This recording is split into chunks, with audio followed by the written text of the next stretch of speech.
Good morning. My name is Darly Verdesoto. I am a senior here at Civic Leadership Academy. My parents didn't go to college, but my older sister Kimberly and I decided we wanted to be the first in our family to attend. When I started 9th grade at Civic Leadership Academy, I had never even heard of an AP class before. I didn't realize you could get college-level classes in high school. Civic Leadership Academy became an AP for all school my sophomore year, and we had an assembly about AP classes. I decided to take AP Language and Composition, and let me tell you, it wasn't easy.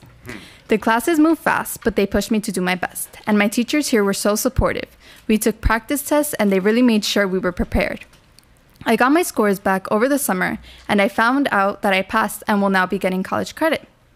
Passing AP Language and Composition motivated me to enroll in even more AP classes. I felt like I could definitely handle taking 2 AP classes at once. So this year, I am challenging myself with AP Literature and AP Calculus. AP Calc is my favorite class. It's challenging, but I love learning new things and seeing how different units and concepts connect to one another. I want to do a quick shout out to Ms. Guzman, who is helpful working with us before and after school and making sure we're staying on top of our work. Taking AP courses has helped me in my other classes too. In AP Lang, we learned how to read primary source documents, which helped me with my history class. And taking 2 AP courses is helping me better manage my time and be more responsible. These courses are preparing me for college while helping me earn college credit. I've already received some college acceptance letters. I decided I want to major in a STEM subject, and the skills and knowledge I'm gaining in AP Calc will get me there. And the work ethic I've gotten from AP Language and AP Lit is going to help too. I would not have had these opportunities without AP for All. So thank you to my teachers here at Civic Leadership Academy for giving me the opportunity to take AP classes. And thank you, Mayor de Blasio and Chancellor Carranza, for expanding these opportunities to students across the city. It is now my pleasure to introduce Mayor Bill de Blasio.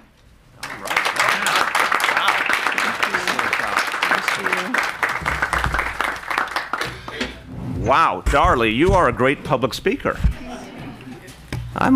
So first of all, I am impressed by anybody of any age who says their favorite class is pre-calculus. That was not my favorite class. So Darly, you are more advanced than I was at that age, and I want to give you so much credit for, trying something that was really difficult, that first AP class, and then realizing your talent, your abilities, your potential, and going for more and more and more. This is exactly what we hoped for and we dreamed of when we started down the path of AP for All. We said there are so many kids in our schools who had tremendous potential, but their potential was being ignored because in their schools there was no AP class. And we were sending a horrible message to kids who had great talent that they wouldn't get the opportunity that some other kids got. And Darly, you're a great example of what happens when our young people are exposed to more and more opportunity. I'm so happy for you. Congratulations on getting accepted to several colleges, right? Excellent. When are you going to decide? I don't know, May. May, okay. Well, I'll be waiting. Well, and the envelope, please. And I want to say to your classmates also, congratulations to all of you, because I know everybody is working so hard to achieve your goals and your future. So congratulations and thank you for all your hard work, because you're making us proud as New Yorkers. Let's give them a round of applause too. Now, the Chancellor and I just visited an AP classroom, AP English class, and we saw the kids engage in an extraordinary conversation, an exemplary conversation, thoughtful, articulate, respectful of different opinions, exactly what we'd like to see throughout our society. But we were seeing it from kids who were 16 years old. And it is really inspiring to me of what it means for the future of our city and the future of our country to see that kind of dialogue. That's what happens in an AP class. And that's an example of kids pushing themselves to go farther and learn more, and you can see the results before your very eyes. We know that when we invest in our kids, when we actually listen to what they need and what their parents need, when we understand that they can go farther, and we show we care about them, we believe in them, we're ready to invest in them, it makes a huge difference. Human beings are really quick to pick up on the signals. If you're investing in them, it means you value them. If you're not investing in them, it sends the opposite message. So what we're doing here in this school, what everyone has done, is something to be very, very proud of. And I got to tell you, this school is one example of something that's happening all over New York City, and that's what we're here to talk about, because we're announcing today that we have a record number of New York City public school students who took AP exams in 2018. Over 55,000 of our students took the test in 2018. A record number passed in 2018. We saw an increase in the number of students passing AP exams in every borough and in every background. And it shows that this is the kind of approach that actually works and lifts our students up. I want to thank everyone here at the Civic Leadership Academy. Special thanks to the principal, Fong Wing, for her great work. Let's give her a shout out. Congratulations. And I think, am I right, the students here with us are from AP US History? Is that right? So we are part of your history lesson for the day. We are making history so that then you can talk about the history we made right here. So I want to remind people of the history of this city, and it's a problem. It was a problem that some high schools, not just for years, for decades, for generations, had AP courses, and others had none. Let's be really clear. High schools in the city never had a single AP course. A lot of great kids in those schools, never given the opportunity. That, if ever there was a tale of two cities, just look at advanced placement courses over the years in New York City, and you see, unfortunately, a perfect example of that divide. For us, it was unacceptable. We're not going to make decisions on people's future based on their zip code. There are kids ready to excel at every level, in every neighborhood, on every block. This is part of the ideal of this city, the values of this city, to recognize the talent and ability in everyone. But our school system wasn't doing it for a long time. It's our job to fix that. And that's what equity and excellence is all about. And equity and excellence came down to a real simple concept. We had to make sure that every school was being treated with the same sense of focus and priority, so that's investment. But we also wanted to bring the entire school system up. That's excellence. AP for All is the epitome of this idea. Highest level courses available in any high school anywhere in the country. We said our students can reach that level, and they need that right in every neighborhood. That's what we've achieved with AP for All, and it's growing all the time. It only started in 2016, but it's growing steadily, and the results keep proving that this is the right idea. So this was one of the first schools to get AP courses that hadn't had them. The number of kids here, just since 2016, we've seen constant increase in the number of kids taking the test and passing the test. Today in New York City, since this initiative started just 3 years ago, 252 schools have new AP classes. Now, again, I want to be clear. Some of those schools never had a single one. Others had some AP classes, but not enough. But now 252 schools have benefited.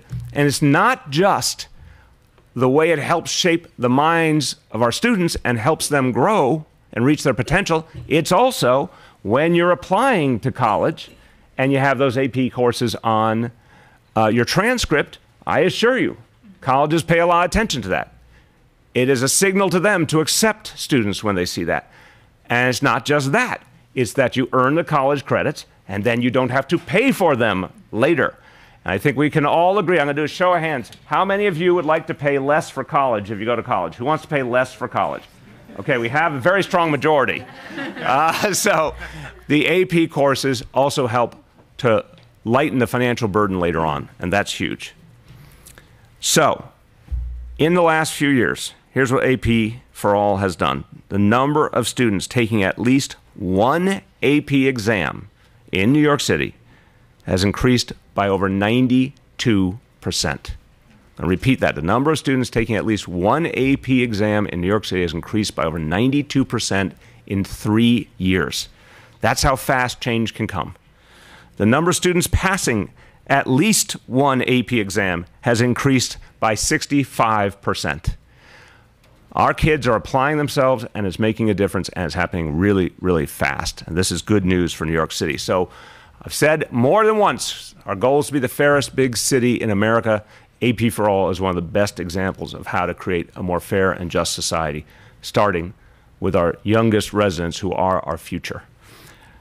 I would finish in English and say, this was possible.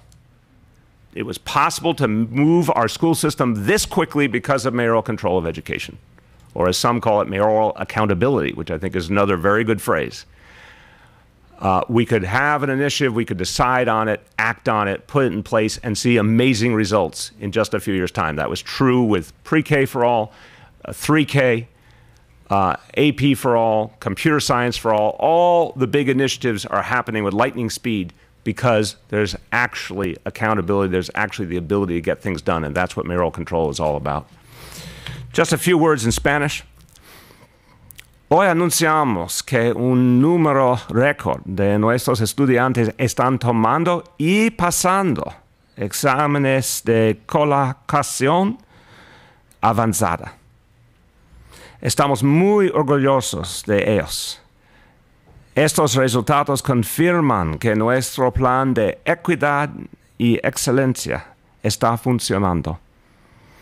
El control de la alcaldía en las escuelas asegura que sigamos avanzando para ser la ciudad más justa del país.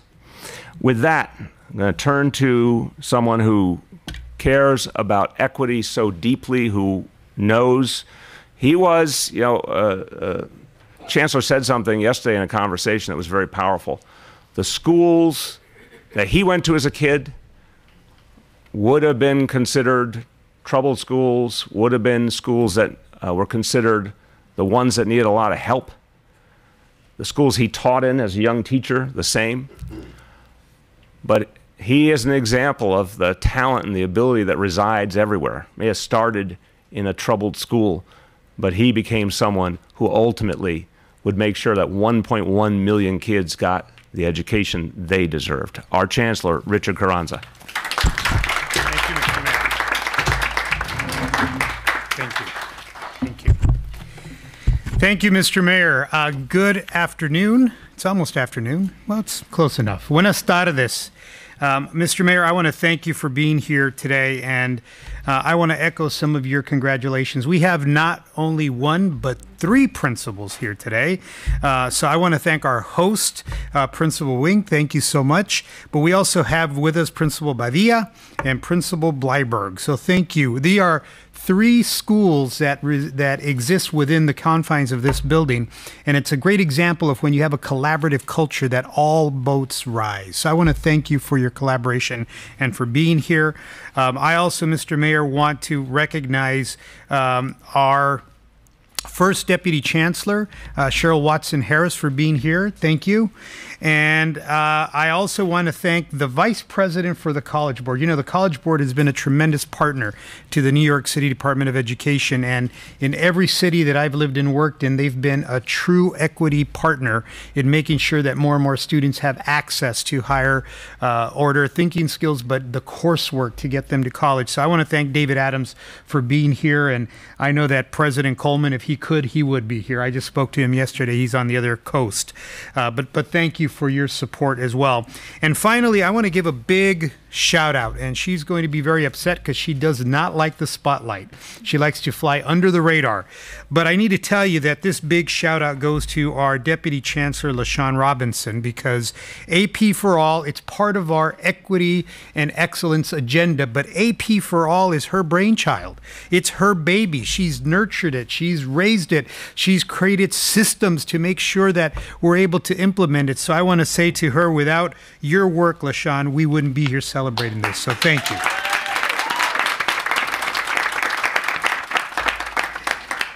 So at the beginning of every school year, I share a quote.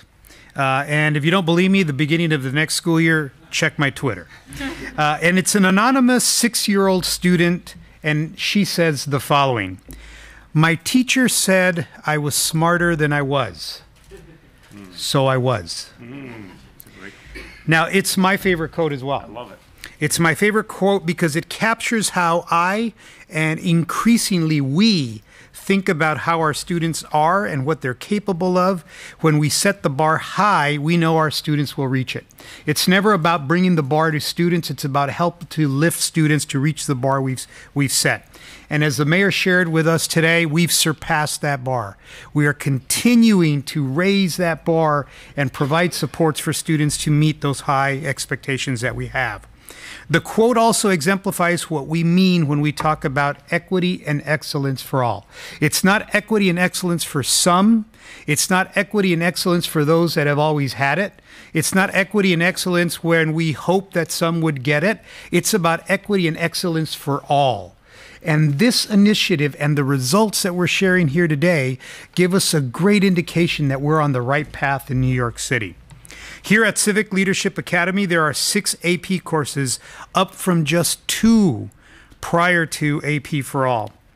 Also here at Civic Leadership Academy, the number of students taking AP classes nearly doubled, and the number of students passing has increased 7-fold.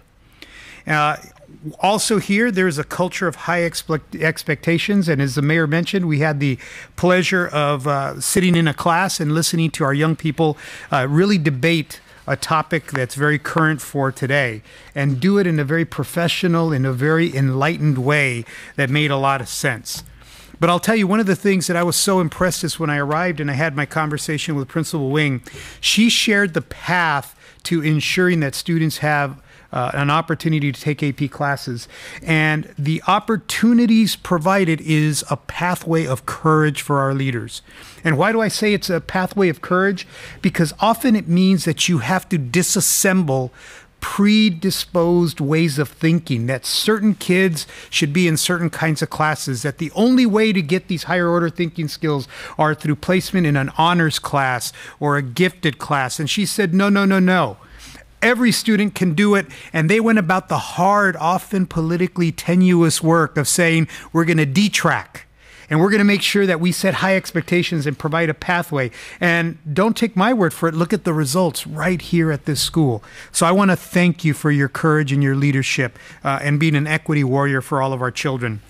What is happening here is also reflective of what's going on across our great city. With AP for All, we're telling our young people that we believe in them, that they are college material. With AP for All, more students than ever before are taking and passing AP exams across the city in every borough, across all ethnic groups. And as a parent who just finished paying for the college tuition for one of my children and is about to start with the next, I will tell you, Mr. Mayor, not only do students want to pay less in tuition, us parents do too. Amen. So walking into that freshman year with a bunch of credits in your bank makes sense. 55,011 students are taking at least one AP exam, up 11.4% in 1 year. Now think about this, because in New York we deal with millions. But 55,000 students are bigger than most school districts across the country. In fact, you'd be considered a top-tier large school system if you have 55,000 students. And in New York, we have 55,000 students that are taking an AP exam for the first time. The number of students that are passing at least one exam rose 10%, almost 11%. And when we look at where we see the biggest gains in what groups of students, in what schools, we're looking at one of my priorities as a chancellor in action: advance equity now. This is what advancing equity now looks like.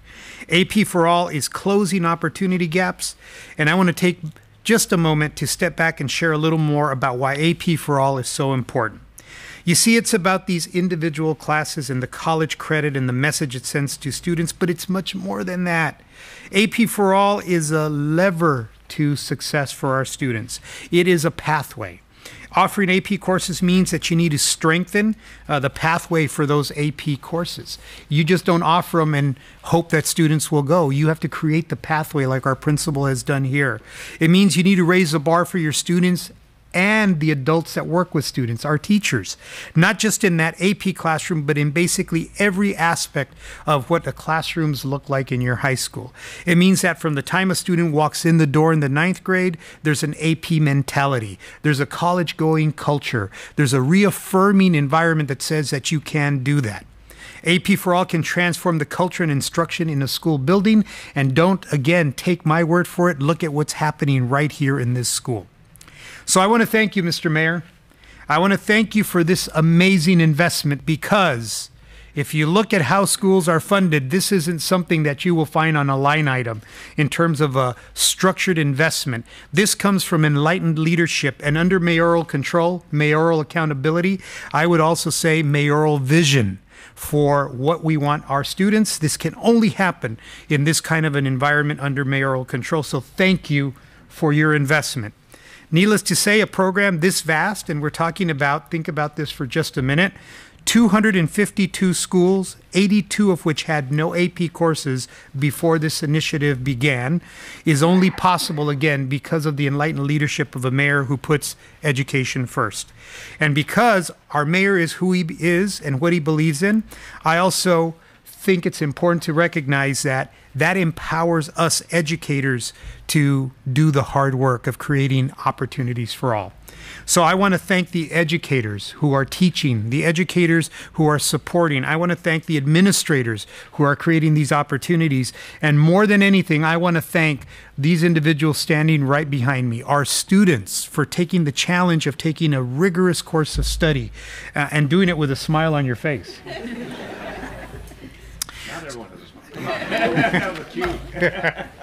So to our students here at Civic Leadership and across the city, I want to say just these few words. You belong here. And when I say here, I don't mean just in your school. You belong in an AP course. You belong in a college-going course of study. We have high expectations for you. We'll be there to support you every step of the way. We'll be there to motivate you every step of the way. We believe in you, even though sometimes you may not believe in yourselves. And I want to say to you, congratulations for this incredible achievement.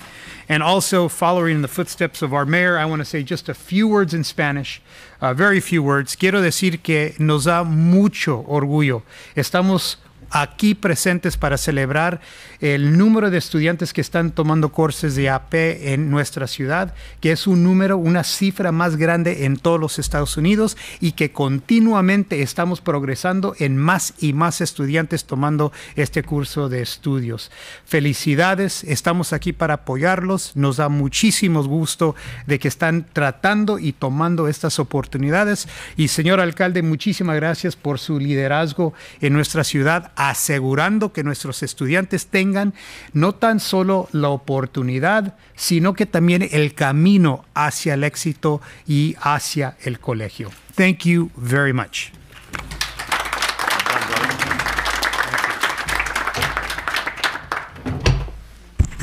One of the things I took away from what the chancellor said is that I am envious that he is no longer paying college bills. Charlene and I are still paying college bills, and we are looking forward to being in the same status as you. To Cheryl and LaShawn, thank you.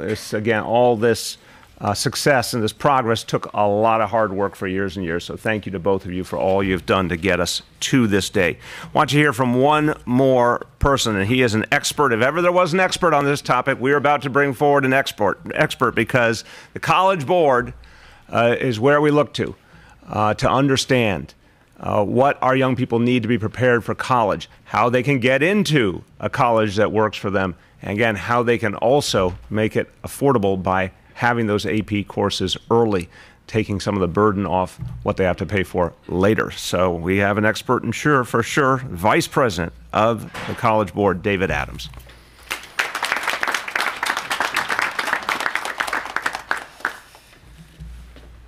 Thank you, Mr. Mayor, Chancellor, First Deputy Chancellor, Deputy Chancellor Robinson. It has been an absolute pleasure to be here and have all of these students remind us of why we're all here, and that is to celebrate their good work. It's an honor and a pleasure to have the College Board be a part of the AP for All work since the beginning, and I really want to take today to congratulate the students and teachers for their extraordinary work. This achievement takes a lot of hard work, and it takes high expectations, and it means that administrators and counselors and teachers and educators and all the folks you see behind you are all working together in leadership to make sure that our students in the city are supported in their AP coursework.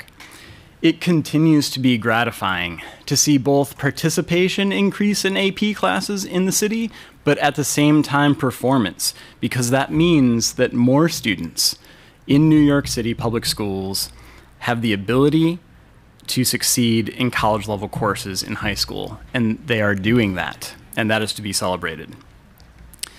Our research shows that kids who are successful in advanced placement courses are more likely to go to college, to stay in college, to be successful in their college courses, and to graduate in 4 years, all while paying less tuition dollars.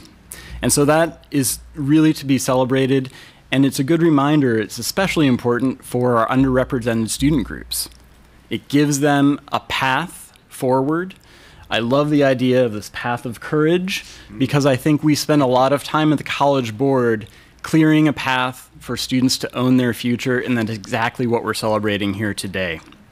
So it's clear from these data today that AP for All is working, that the investment in AP and in our students is working and helping them do what the initiative was set out to do, and that's to increase access to AP, but also make sure that those students are successful in their AP courses. So I want to thank all of you. Thank you to the students and the leaders here to help those kids be challenging in their coursework and embracing their future. Thank you. Well done. Well done. Thank you. I like that path of courage. I like that. So I'd say any kid who takes an AP class is on a path of courage. I like that. Excellent. So, okay, we're going to do this for our colleagues in the media. We're going to take questions on the AP for All update, and obviously anything else related to education while we have the Chancellor and the Deputy Chancellors here. Then we'll take a break, and we'll let the students and everyone move on. We're going to bring in other folks. We're going to talk about congestion pricing and the MTA. Then we'll clear that out, and we'll take other types of topics as well. So let's start with AP for All and education topics. Yes? After nearly almost $1 billion, the renewal program's coming to an end. Can you talk about that? And it's going to continue in earnest, but just without the label. Well, first of all, 45,000 students benefited from the renewal initiative. I want to make this very clear, because I think some of what has been written about it misses the fact that over 4 years, the money that was spent was helping students in real time to have better outcomes. So 45,000 students, what did the money go to? It went to 100% fair student funding in all of those 94 schools. It went to community school initiatives at all 94. It went to summer programs, tutoring programs, mental health clinics that were available to kids in those schools, all sorts of things that we would like to see in more and more schools. And a lot of kids benefit, which is why you see across all 94 schools in total a lot of progress that was achieved in terms of increased graduation rates, better test scores, better attendance. So look, the students of New York City benefited in many ways. At the same time, we realized there was a good way to do this going forward, because we had a better structure in place for the whole DOE. And we also learned valuable lessons, some things that worked really well and some things that didn't work as well, but either piece will help us to do better in the future. So, you know, I am convinced it was the right road to go down, and I'm convinced now that we have a structure that can continue to take the lessons we learned and act on them. She'd walk into a school and she'd see that, you know, people were choosing to leave, like students were choosing to leave the school. Only 25% of these schools had seen improvement. When you measure that, the fact that 25% of these schools were seeing improvement and that students were leaving these schools, when you talk about Wildlife Academy and others, these other schools, do the two correlate? No, I think People are leaving? No, I just disagree with your characterization respectfully, and I'm sure the Chancellor would like to get in this too. To say that 25% is absolutely a mischaracterization of what happened here. Go back to 45,000 students. That's what matters here. We said from the beginning that we wanted as many of these schools to succeed as possible, but we also understood some might end up being closed or merged, and some were. But it was not for lack of trying. And I think when you look at what happened before, the previous policy was destructive. It was a policy of close first and ask questions later. And a lot of schools got closed, and it caused tremendous disruption in communities. A lot of kids suffered because they were left in the transitional years without support. Folks at community level felt something had been taken away from them without an honest effort to fix it. These are, in a lot of cases, are communities that never got their fair share of investment. So this just doubled down, the way it was done before, just doubled down on lack of investment. We did not say everything would be perfect. We said we were going to go out there and create real investment, help kids right now, and see how many schools could really turn around. I would challenge you and say the numbers speak to an opposite reality, which is almost 3/4 of these schools have made real progress, and we believe will make sustained progress.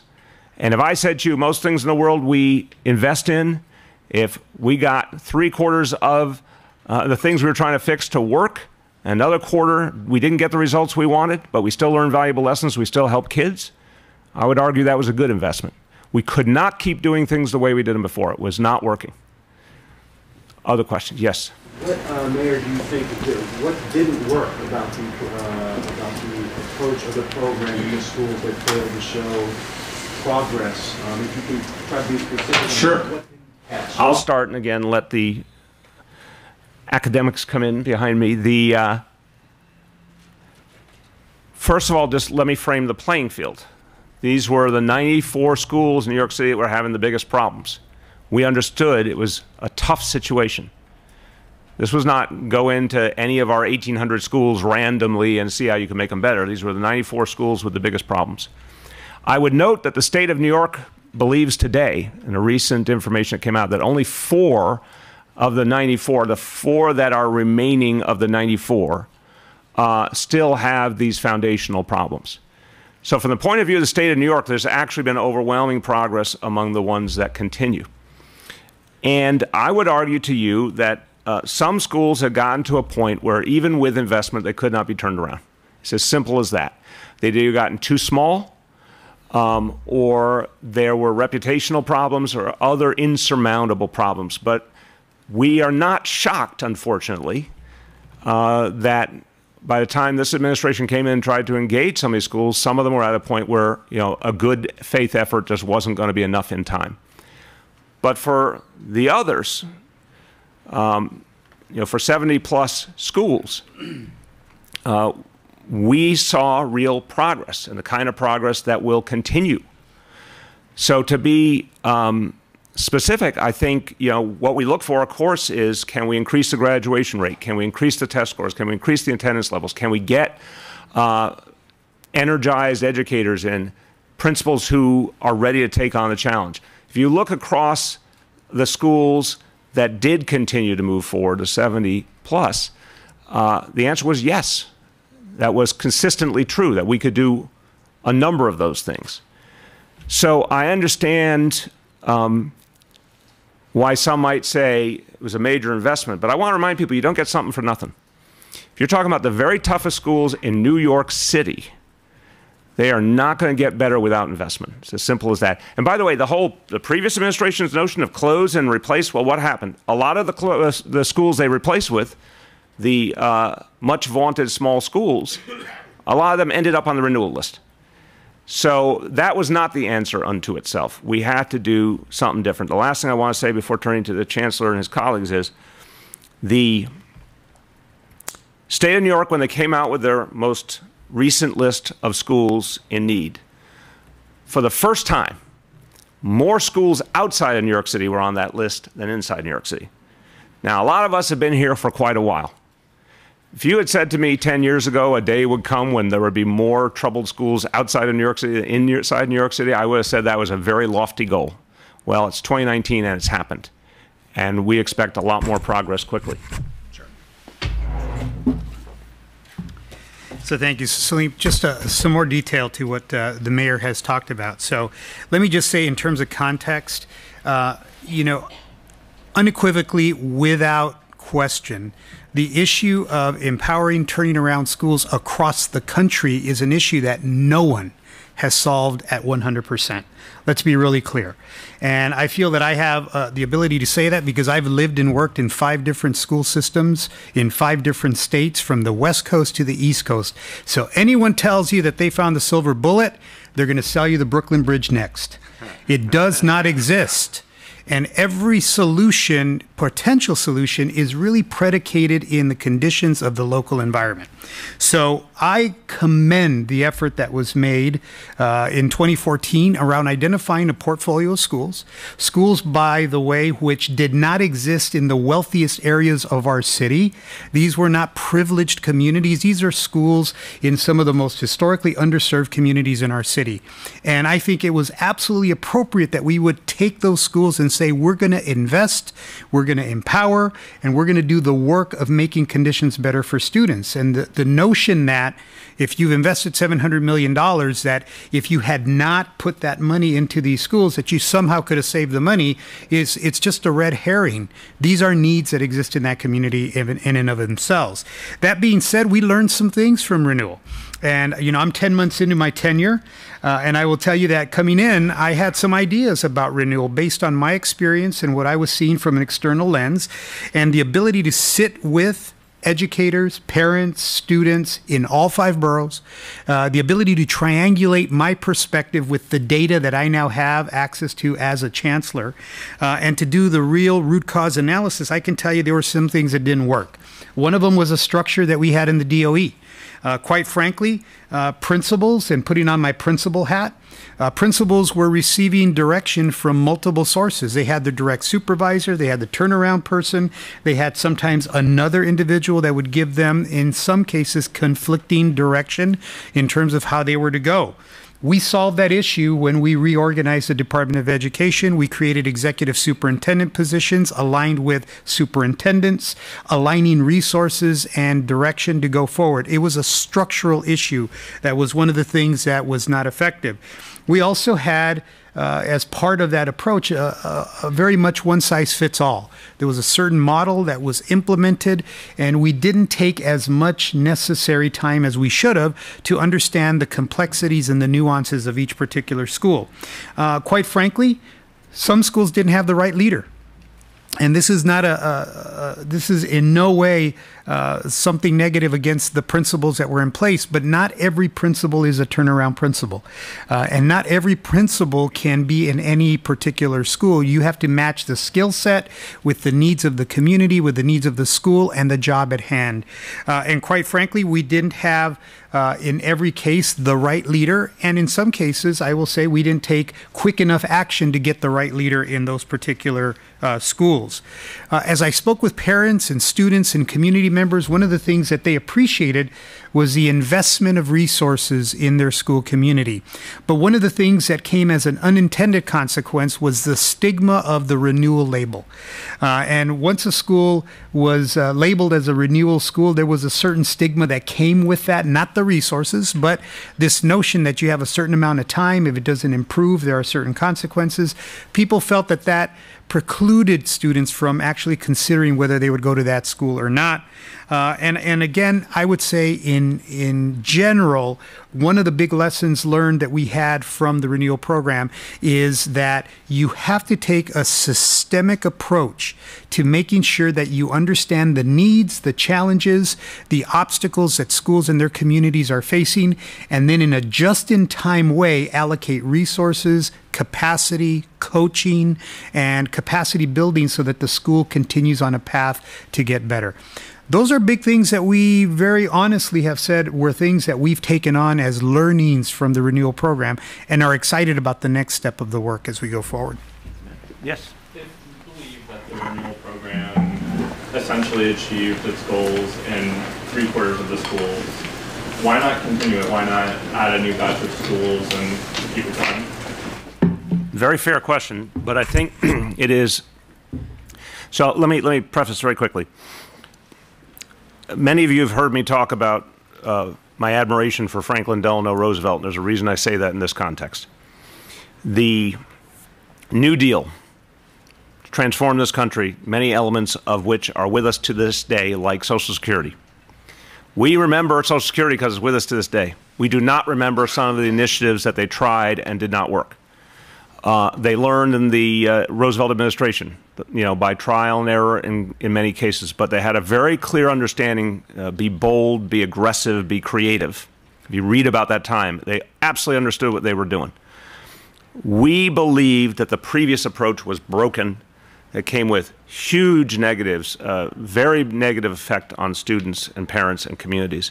And it wasn't producing the kind of turnaround and results that had been desired. We had to do something new. So then the question became, where do you go?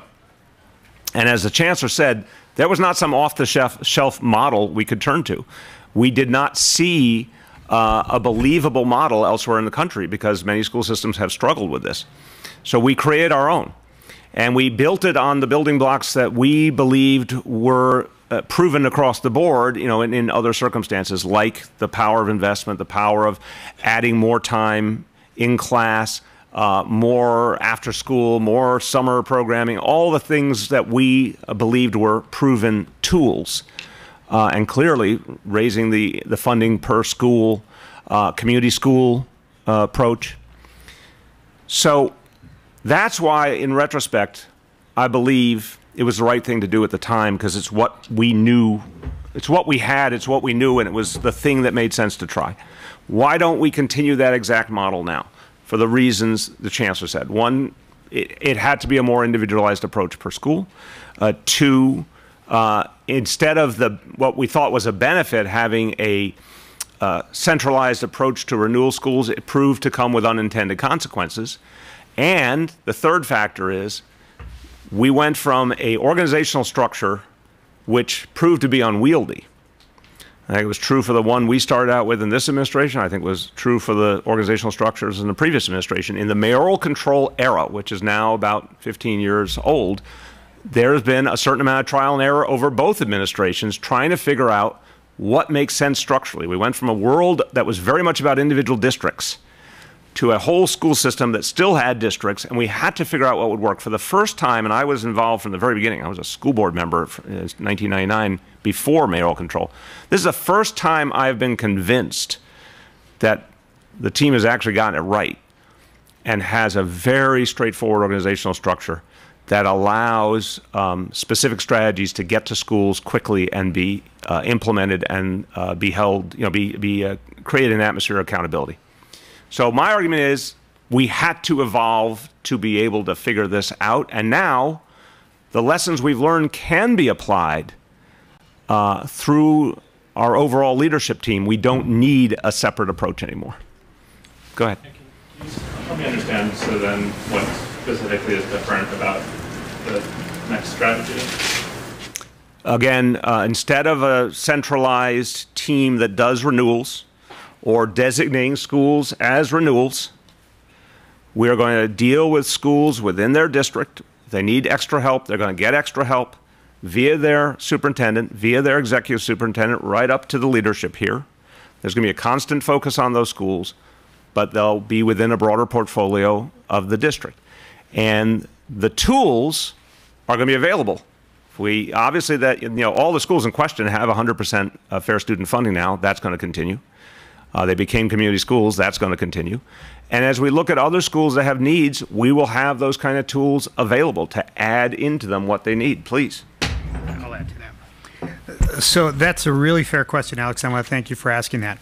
So let me put my practitioner hat on, okay? And I'm not the chancellor. I'm just a practitioner. The art and the craft of school improvement is not a program. I want that to really set in. It's not a program. You don't pull it off the shelf. You don't pay extra for it and implement it. It's not a program. So I kudos to this administration in 2014 saying there's a group of schools that we need to radically change direction in and implement a program to shift the paradigm that existed, which is let's blame, let's close, and let's create something different without having a real research base. So renewal was effective. It was necessary. I give kudos to having a renewals approach. Now, where we are now in 2019 versus where we were in 2014 is a markedly different place. We have a new organizational structure. We have new lines of accountability. We have an ethos now, and we have an equity and excellence agenda for all with numerous goals embedded in that equity and excellence agenda in lots of different kinds of initiatives that we have. And the real work of school improvement is not a program. It's a continuous process of looking at where are you, what are the conditions, what are the changing conditions, and then how are we as a system responding to help you get better. Now, the good news is when this work started in 2014/2015, we were proving a concept, as the mayor says. There was a concept to be proved in New York. We really don't care what was happening anywhere else. It's interesting, but nobody can know what it's like to live in Queens unless they live in Queens. So we were proving a concept that in New York City, with our children, with our conditions, in our neighborhoods, with all of the things that happen in New York City, we could actually move schools in a very positive direction. And we have evidence that that has happened in New York City. So we're taking those lessons learned. What helped? You pay attention to the leadership. What helped? You have to have teachers that are qualified in their subject area and that are highly qualified. Our recent agreement with the teachers union in UFT, which gives us the ability to stipend certain content areas where schools have not been able to fill those teaching positions, is an example of how we've changed conditions. You have to pay attention to what the curriculum is in that particular school. This school is a great example of how they changed from tracking kids in certain ways to providing opportunities in a different way. That's different. You also have to pay attention to empowering communities and having conditions for community empowerment. Our community schools that is solidly in place now is a model for how we help to empower communities. The work that we're doing around empowering parent voice, and the mayor and I spending time with parent leaders across the city in all 5 boroughs, is a good example of that. That is not a program. That is now a way of work for us in New York City. And so the question of what is the new program is really an outdated, with all due respect, an outdated perception of what the work of school improvement, continuous school improvement, really is. It's not a program. It's not a moment in time. It's a continuous cycle of working the work. Let's see, there's a little bit more on this because we got a bunch to cover today, so let's go quick through anything else on education. Go ahead. I'm unclear on the transparency angle of this. Removing the renewal label, how do parents know that this is still a school that is in danger of closing, that has issues? No. I don't know what has been lost in translation of what we've sent out, and I will look to see if we left any lack of clarity. There's no danger of closing. The schools that there were some closed earlier on in the program, there were some merged. There's a few more that we think will have to go through a merger. We're being very open about which those schools are right now, but we're going to be able to maintain those schools' communities at the same time, which is one of the differences with merger, by the way. The school community has a continuity. But no, that's it. The ones that continue on. We believe they're all poised for future success. No more closures planned with them. We have schools now that we're going to continue to work on beyond those schools that need help, but our goal is to take the lessons we've learned and help each of them succeed. So this completes the original sequence, and the closures that were going to happen have happened. Go ahead. It seems like a broader issue here. I mean, you could argue that the reason there are struggling schools or failing schools in New York City is by design, right? I mean, we funnel the lowest performing students into the same schools. There's extreme academic segregation across the school system. So I'm wondering if you are, open to changing that, if you see that as a path to school improvement here. I think and I'll be quick here because again, we got a lot to cover on other topics, but there's a much bigger discussion that we will have in this city, and we've put forward some pieces of it, and there's a lot more to come, on how to make sure our children learn with each other and how to have the most diverse classrooms we can have. But that should not be mistaken for the primary way or the only way to ensure that kids get a great education. We have kids in every kind of community who are ready to achieve their potential. They need investment. They need high-quality teachers. They need the best possible principals. This is the path forward, first and foremost. That's what equity and excellence is all about. So I want to caution your construct, which I believe is totally sincere, but I think it leaves out a piece of the equation. You talked about a world in which kids were in schools that didn't get investment, and I wouldn't say they were quote-unquote funneled. I would say they oftentimes lived in the neighborhood where the school is, and now you're talking about the whole history of this city and this country where there was inequality on a racial level, on a social level, on an income level. We're trying to address inequality more foundationally. But we also don't accept the idea that any school cannot be made strong regardless of the economics of the community. This is, in many ways, a lot of people are talking about this in race terms. It first and foremost should be talked about in class terms, I would argue. If you're in a community that has been economically disadvantaged, we're not giving up on that community. We're investing in that school. We're bringing in more teachers and teachers with different specialties than ever were available before because of the Bronx Plan. We've brought schools up to 100% fair student funding. That never used to happen in a lot of disadvantaged communities. The whole thrust of equity and excellence unquestionably helps the schools that have had the toughest time the most, pre-K, 3K, AP for all, et cetera. So that is the core of how we change things. Okay, real quick on anybody else over here. Last one on education. Let's do it. No, I'm going to let the ones who put their hand up, and we'll try and answer quick. So both of us will take the lightning round approach. Go. One of the terms that you've often used in your approach to failing schools is a war room type of mentality throughout your campaign and in the first term. And I'm just wondering, given that you're not, it doesn't sound like you're establishing any kind of structure like that, does that mean you're abandoning? No. Just wanted to make it really hard for him to quote me otherwise. No. The war room is the leadership structure. So you have, it's real simple. Richard, Cheryl, executive superintendent, superintendent, principal, really clean line. And when there is a school that needs particular attention, everyone in that line knows about it, literally.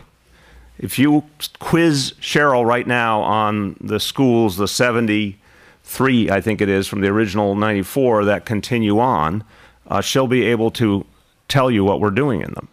So the war room is embedded in the leadership structure. It's very specific. I have a question about the 4 yeshivas that were denying access to investigators. What's going on with that? Have dates been selected and a good deadline? I'm going to say what I think is the simple answer. Dates have been selected. We've been clear they all must happen in March, and they will happen according to our standards, our approach to evaluation. If any one of those dates is not kept, if there's any effort to interfere with our approach to evaluation, that will immediately end the process. And we will report that to the State Department of Education, and we will recommend that additional action be taken. Okay, real quick. I'm curious if you've looked any further into the situation at Forest Hills High School with the teacher and no confidence voting. I have not. I'll let the Chancellor speak to that.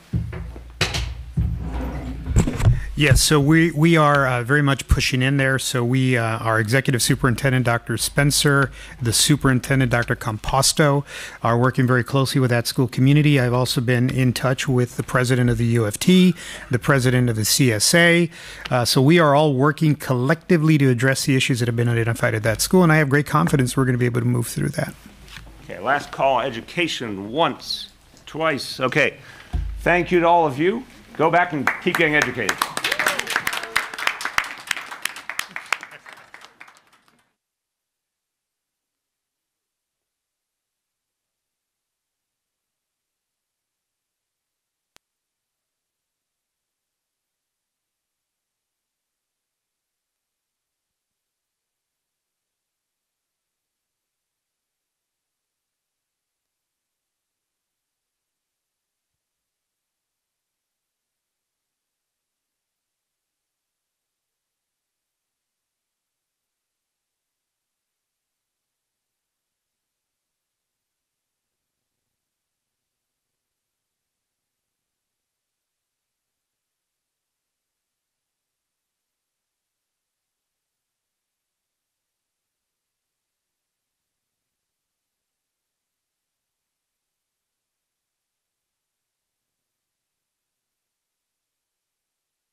Okay. Joined by First Deputy Mayor Dean Fulan and his senior advisor Sharif Solomon, so they can sit down. You're allowed to sit down now. So I have a little quick opening comment. I think a number of you have seen my written statement on the MTA, but I want to say just a couple other things up front, both in English and Spanish. So the governor and I today made a major announcement related to the MTA. And I want everyone to know this is something I thought long and hard about, to say the least. You know, I started out as a school board member and a council member representing neighborhoods in Brooklyn. And I have a particular sense of concern when it comes to the needs of over 7 million New Yorkers who live in the outer boroughs. There were a number of congestion pricing plans over the years that I did not think made sense. But things have changed, and I want to explain why I think this proposal does make sense. First of all, the extent of the crisis. We're dealing with a crisis with our subways and buses like we've never seen before. This is a fundamental challenge to the future of the city. We cannot allow the status quo, particularly with our subways, to continue. It's causing too many problems for hardworking people in this city. It's disrupting their lives profoundly. It's an unacceptable reality. So right there, it's clear we have to do something different. The urgency of the situation is such that I think we have one great opportunity to get this done in this legislative session. I think if we lose this window, we will regret it for years and years to come. I believe the greatest opportunity is to get this done by April 1st in the state budget. Historically, that has been a time to get a lot of important things done.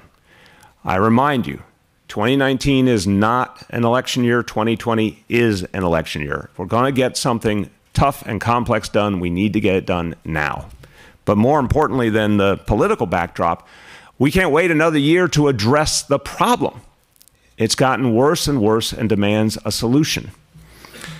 Now, the needs have gotten so great, the physical needs of the MTA have gotten so great, that I've come to the conclusion there is no way to achieve what we need without congestion pricing.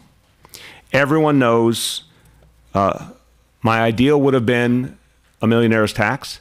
I have spent the last months talking to the governor, to Speaker Hastie, to Leader Stuart Cousins, to many members of the Senate and the Assembly, and I've come to the conclusion that at this moment, there is not the support necessary for the millionaire's tax. I hope there will be in the future. But we have a crisis right now, and it has to be addressed right now. Now, to the specific proposal, I've said for a long time the previous approaches to congestion pricing did not address important issues of fairness. This new proposal that I have offered with the governor does address the needs of outer borough communities that deserve more investment, particularly in transit deserts. Money will be allocated and prioritized under this plan for outer borough communities that need more mass transit. This plan includes a lockbox. I've been very vocal about the fact that in the past some of the revenue meant to help our subways and buses got moved to other uses. This plan will have a legally binding lockbox to protect against that. This plan addresses the reality of hardship. There are New Yorkers who will need special consideration under a congestion pricing model, and this plan allows for that.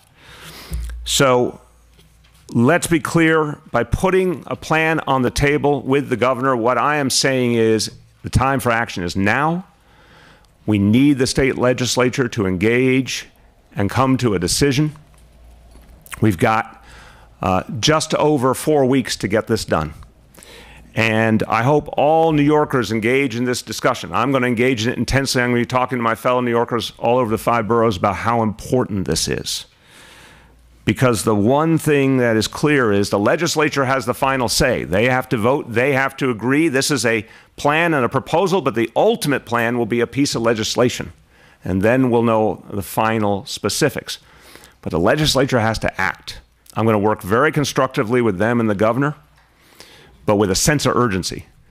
You know, the famous line from Apollo 13 failure is not an option. We cannot miss this opportunity.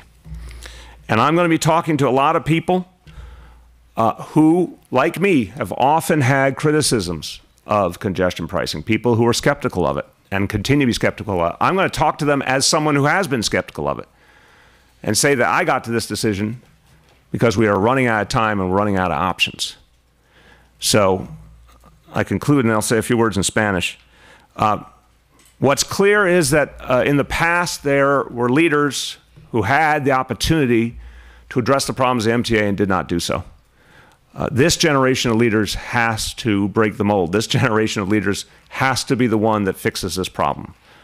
I'm stepping forward, ready to do it. The governor's stepping forward. I know the legislature cares deeply.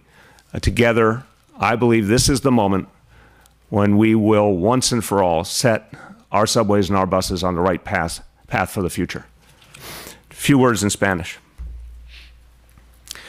Los neoyorquinos tienen problemas de transporte todos los días en nuestra ciudad. Esta crisis es más profunda que nunca. Está claro, la única solución posible es la tarifa de congestión y otros ingresos dedicados.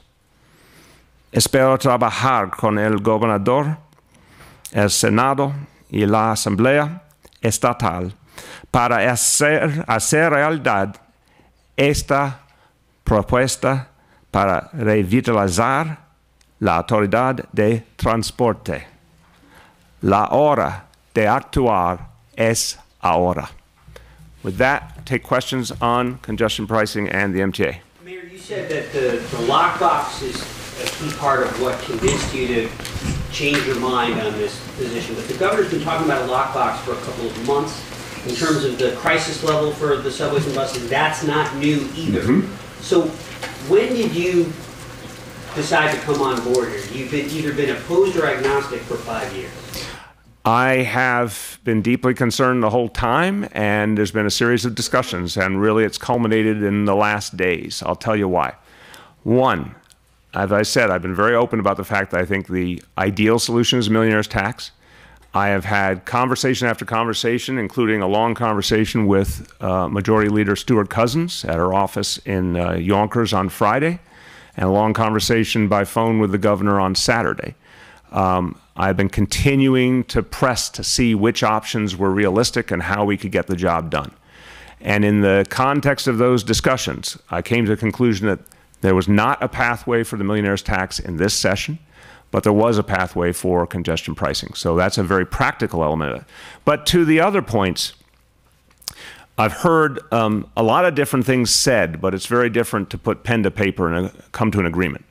Governor and I had a number of very constructive conversations, but I said I need to know that we will together ensure a real lockbox, legally binding lockbox, to serve our subways and buses, that we will have dedicated funds that cannot be diverted for the outer borough transit deserts, and we will have hardship considerations acted upon.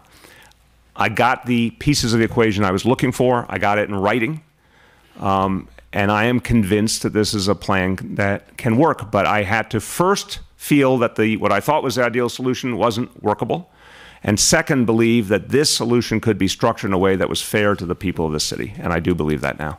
Marcia. Sure, I have two questions. Yeah. The first one has to do with the hardship carve-outs. I know that when you went to Albany and you talked before the Committee on Cities, you talked about the need for people who had disabilities, medical issues, Right. had to get to the hospital.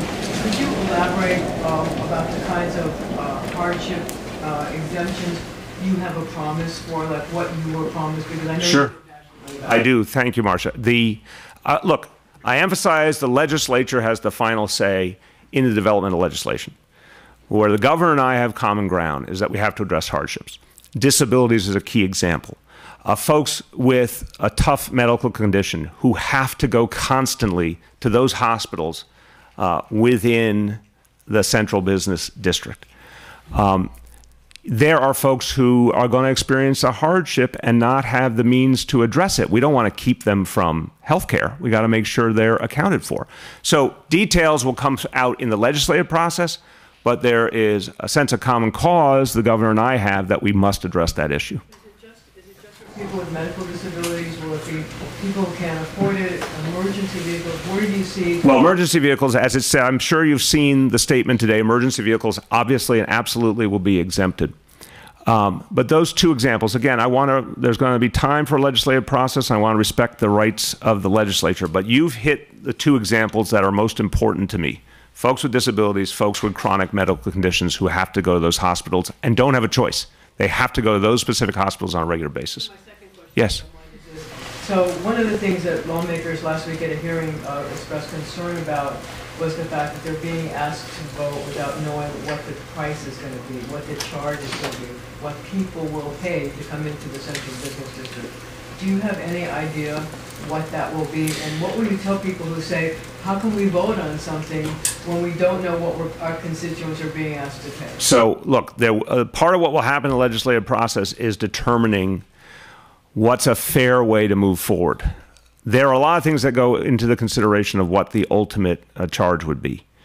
And I think the process that's laid out here is fair. And clearly there will be lots of checks and balances, lots of dialogue before getting to an ultimate decision.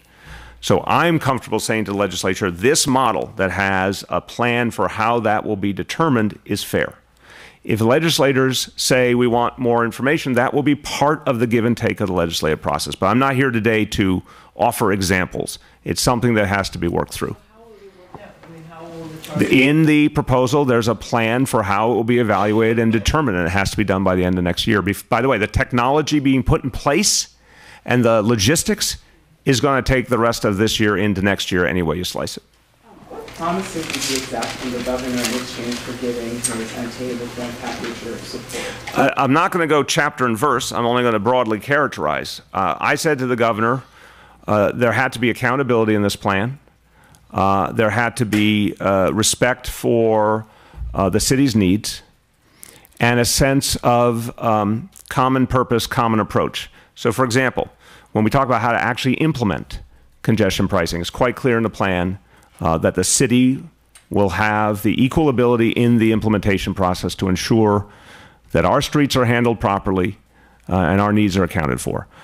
It's clear that those areas of concern, the lockbox, the outer borough transit deserts, the hardship cases, will be addressed. I think in this plan is a real balance. It takes away a lot of the question marks. And it makes clear the central thing I've been saying over these years. New major funding sources for the MTA are what will change the situation. Nothing short of that. And that's what's clear in this plan. Juliette. Yes, Mr. Mayor. So what's your understanding of the marijuana tax? Are you assuming then the legislature will also pass that this year? Yes. Yeah, I would say, Juliette, one, even though it's not done yet, I do believe marijuana will be legalized this year. Obviously, the city's put forward a plan of how we think it should be done the right way. But there will be clearly revenue. I think a portion of that revenue should go to the MTA. I think another portion should go for other uses related to the legalization of marijuana. But I remind you that everything will take some time to implement. But I think you're still going to see that this year. And then the internet, is that a sales tax? Yes, it is. It's an internet sales tax, and we can get you the details. There's some sales taxes that now apply to internet transactions. This is a new one for certain types of transactions, and in my view, that's a fair tax, and it should all be dedicated to the needs of the MTA. Like what kind of products? We'll get you that detail. So can you explain a little bit more about how the outer borough transit desert will be served by this? Park Slope, no offense, isn't an outer. I didn't say it was. A transit desert, but will places like Belrose or Marine Park get it? Well, that's the whole point. That's the whole point was we know the places in the outer boroughs that don't have enough mass transit. And I don't think it's about developing new train lines in the first instance. I think first and foremost it's about bus service in a lot of places. And having the resources to provide more and better bus service is one obvious, immediate example. More lines, more frequency, more select bus service. Over time, it obviously could allow for additional subway lines, but that's something that would be in the farther future. But the point in all this is, and I'm going to harken back for those of you who were around and remember Mayor Bloomberg's proposal, which I opposed as a council member, there was no guarantee for the outer borough folks who who are most affected by it. And that's first and foremost folks from Brooklyn and Queens. And this is going to allow us a template to get that done, to say we're going to have a new pool of money specifically to address parts of the outer boroughs that do not have enough mass transit. That will have to be honed in the legislative process, but this gives us a framework to get there. Do you know how much you'd like for it? Say again? Do you have like a number of how much? We're going to, obviously has to be a very substantial amount. This plan will ultimately account for a bigger amount of money for the MTA than anything we've seen previously, but that's part of the legislative process to get the exact numbers right. On the same issue, I understand why there'd be a lack of specificity given that the legislature has to do its work, but I guess how can you be sure that you've been given kind of a generic guarantee about the outer borough funding? How can you be sure that it's going to be sufficient, and is there a chance that if it's not, you might withdraw your? It's a fair question, but I want to accent the positive that I believe after discussions the governor and I have had over months, and also I've had this conversation over months with the legislative leaders, that there's a growing consensus here. It's not done. A lot of detail to work through. A little over a month on the clock. But I've been saying to you guys, I've been projecting it over and over again, including in the State of the City, that April 1st is D-Day. So I am trying to add to that momentum. Governor and I have come to an agreement. I think that's a pretty momentous occasion. And it's a fair framework for moving forward. The legislative process must be respected, and that's where details get worked out. But my view is we will get there. Now, obviously, I have to believe in the final plan, and I think that gives an incentive to everyone to honor what's in here. I don't think the other actors would want to see someone who represents 8.6 million people believe the plan was not fair and consistent. But I think in the end, everyone's acting in good faith, and I believe we'll get there. Yes? Does this announcement end any possibility of the city taking over the subway, as the city council speaker has suggested? I don't think we can ever say finally what's going to happen in the future of the MTA. I think this announcement increases the chances of getting the current structure of the MTA to work under a governance controlled by the state, which I believe is the right way to address the immediate crisis, and with the right resources to actually get the job done. If everything in this plan was implemented, I think it would, for the foreseeable future, make moot any discussion of city control. If it's not, then that issue remains real. So, Mr. Mayor, back to the charge question again, the numbers. What's the mechanism by which that number will be arrived at? Will you and the governor propose it, or will it be like an Albany free-for-all about this number? No, in the proposal, there is a process laid out that has to be concluded by the end of next year.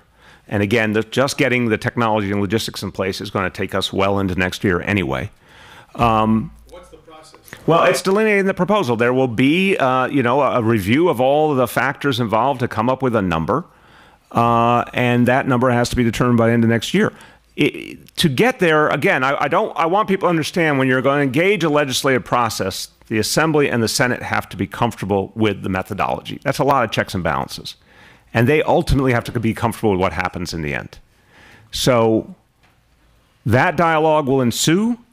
But we're presenting this as the way to both get the physical work done and ultimately come to a specific number based on facts, and we think this is the right way to proceed. Go over here. What role do you think the city will play in the reorganization of the MTA, which has a management structure that hasn't worked? And in your discussions with the governor about this proposal, do you guys determine who actually has responsibility over the MTA? It's clear, I said this in my testimony in Albany, I would like to see the governance structure change so that it's even clearer what we've all known for decades, that the governor and the state of New York are in charge, but they've been in charge without the authority being clear and the accountability being clear. That's changed the last couple of years in terms of public debate, but you still have a governance structure that doesn't do what it needs to do. And as you just said, we all know the MTA has not functioned well enough. Time to do something different. I suggest the mayoral control model, where you have a board with a state majority. I think other representation is helpful. I think checks and balances are good. Dialogue is good. But ultimately, the governor has to have the ability to implement his vision. That's what I support. Yeah. Mayor, the last couple of years, the number of times you said the phrase millionaire's tax to us. Several. Incalculable. Incalculable number. And the governor always said to Yeah, million, exactly. Marcia, I agree with you. It's been at least $1 million. The governor always said to us it was a non-starter in Albany. Yeah. You disagreed with his assertion. Correct. But on Friday, you met with Andrea Stewart-Cousins in Yonkers, and she said it's a non-starter in Albany. What was it that she said to you? She shook her. It's not just her. I've been talking to Speaker Hastie. I'm saying is you asked the question, or someone asked the question, what happened very recently? It was a series of meetings and discussions in the last days that really sealed it for me on both recognizing that today, this moment, we're not going to get the millionaire's tax, but also recognizing that we could get a fair plan around congestion pricing.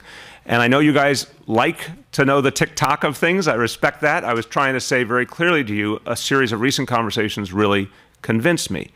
But there was a time in Albany where the going assumption among a lot of the media and the political class was we could not get 421A reform. At first, we couldn't.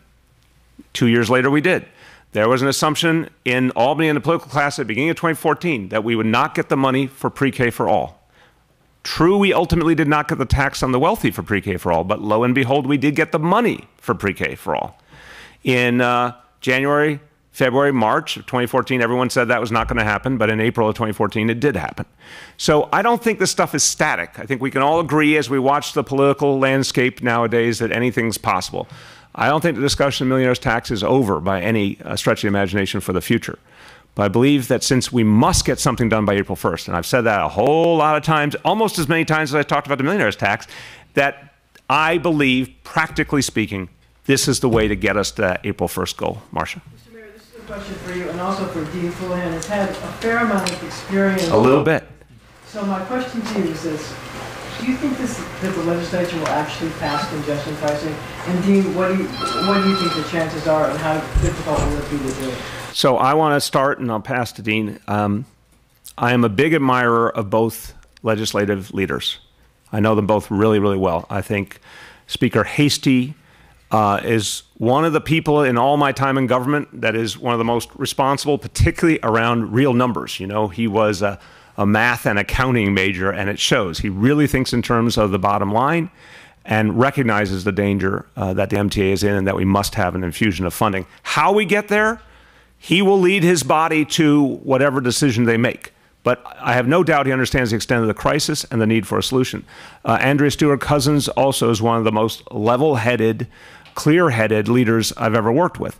She understands that it is a threat not only to New York City, but the whole metropolitan area if we don't get this right. So there's a lot of work to be done. There's a lot of debate to be had. But I believe both of them understand the extent of the crisis and want to find a solution in time. You answered. Come on, Dean. No, she wants to see you, Dean.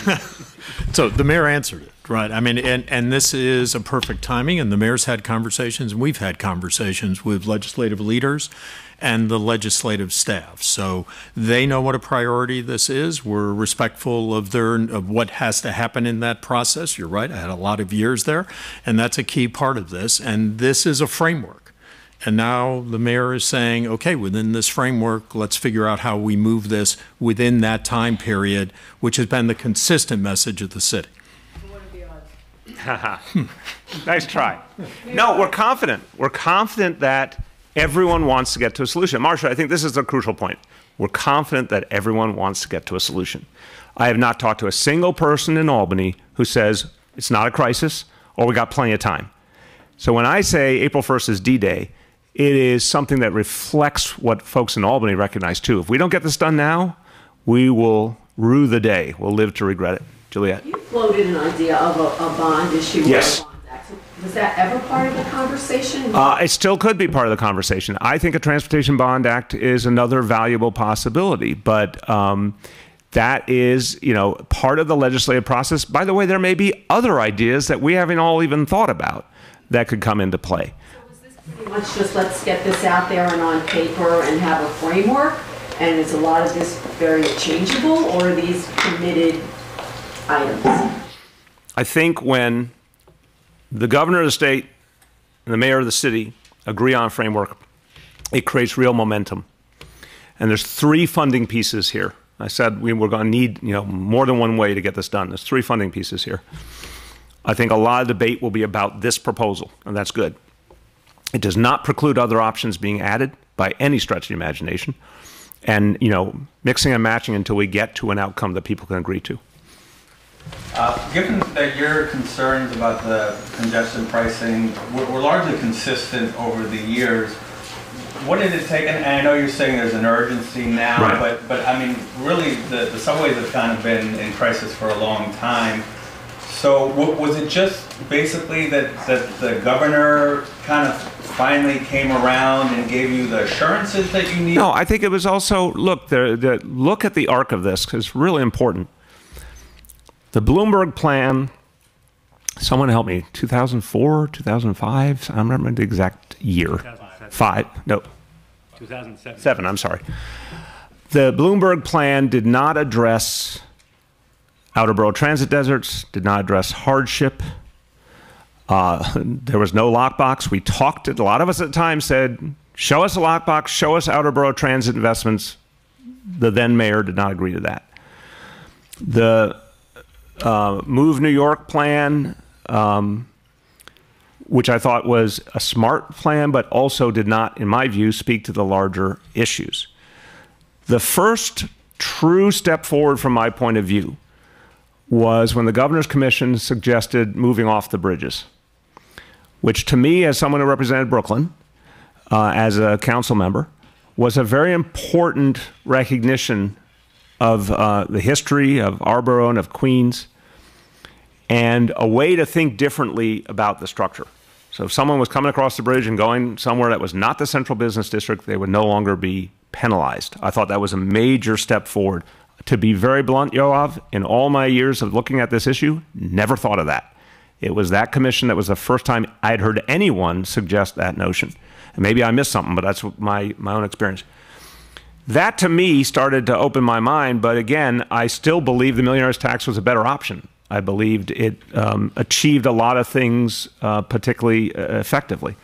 And I fought for it, and I've spoken out it, and the polling has been favorable, and I've tried to move the leadership in Albany, but I respect state government gets to make choices. There was not enough receptivity. So it's a combination of the steady improvement in the plan, especially the specifics in this agreement, and the fact that what I could not abide was missing the deadline of this year. In a world of tough choices, the worst of all worlds would be if 2019 passed and there was not a funding solution for the MTA. Katie? So you and the governor don't often see eye to eye on things. Do you what? That's right. Oh. Hello. Working together on Amazon kind of help pave the way for working together on this? No, we've talked a lot.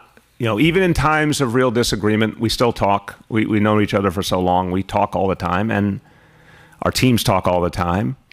And I think there's been a recognition over the months that we had to find a solution here one way or another.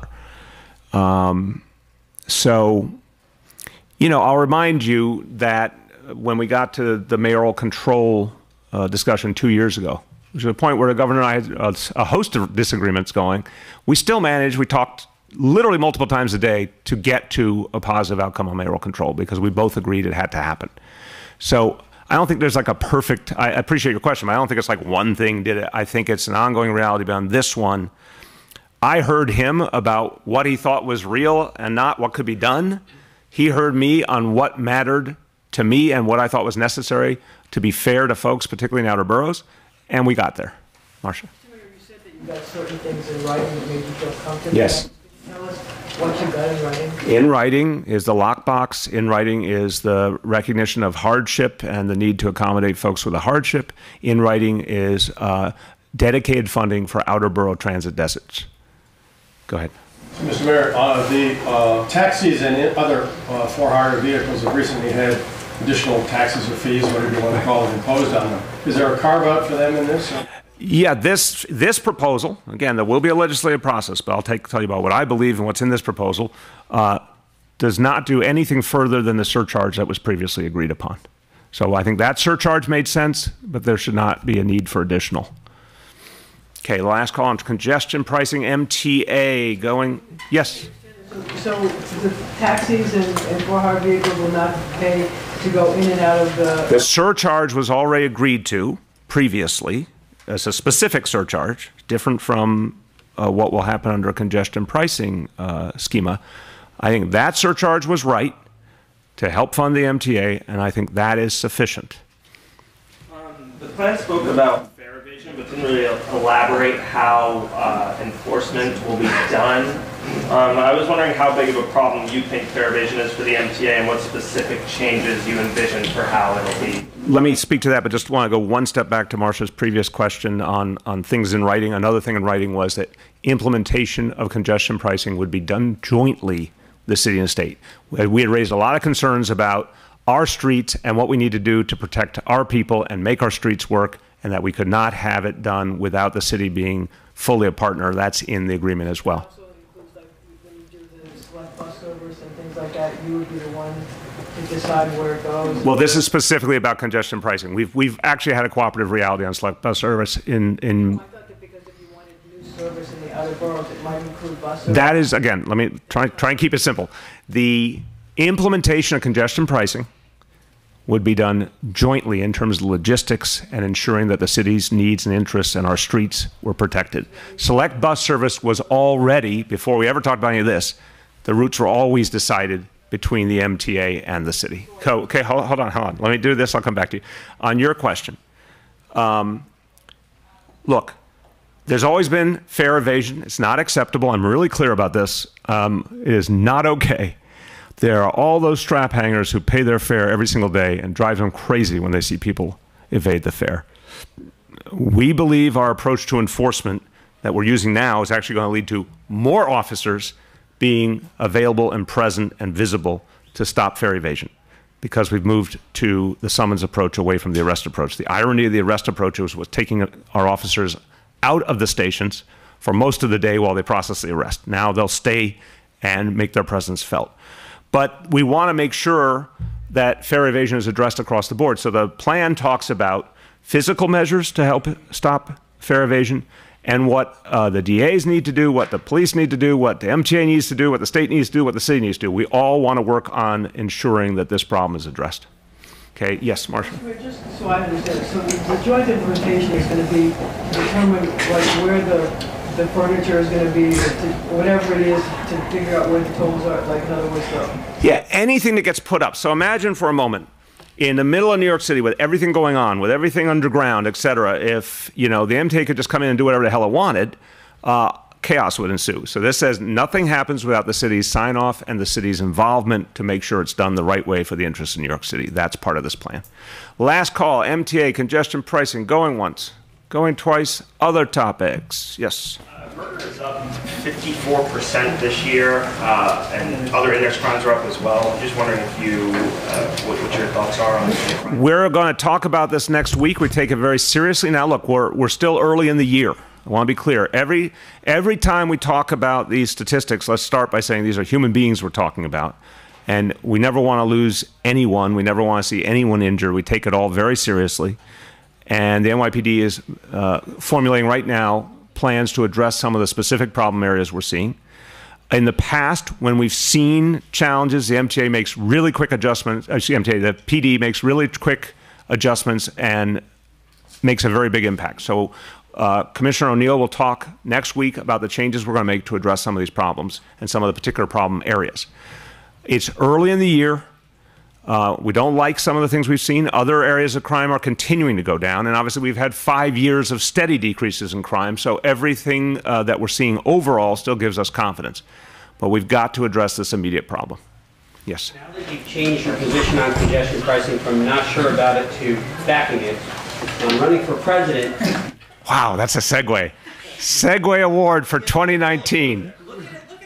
Phillips is like, that was a desperate act. Go ahead.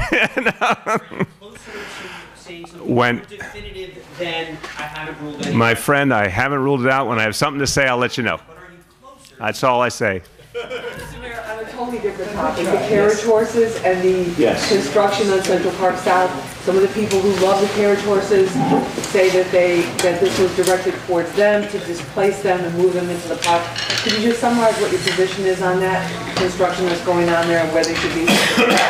Well, I want to make sure I'm not misunderstanding your question. What we put forward was a new policy to move horses into the park. I've said from day one, horses do not belong on the streets in New York City. It's not fair to the people, it's not fair to the horses, it's not fair to the drivers. Horses do not belong in the middle of Midtown Manhattan traffic. So we want to get them off the streets, into Central Park.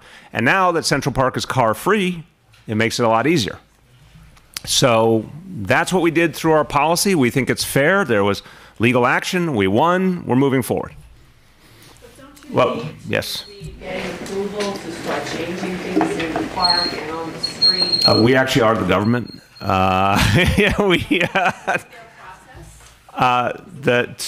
It depends on the individual thing. This and Dean and Sharif may have some specific knowledge that I don't have, but in this case, we were able to act administratively to move the horses into the park. This was not something that required legislation. Is that an executive order?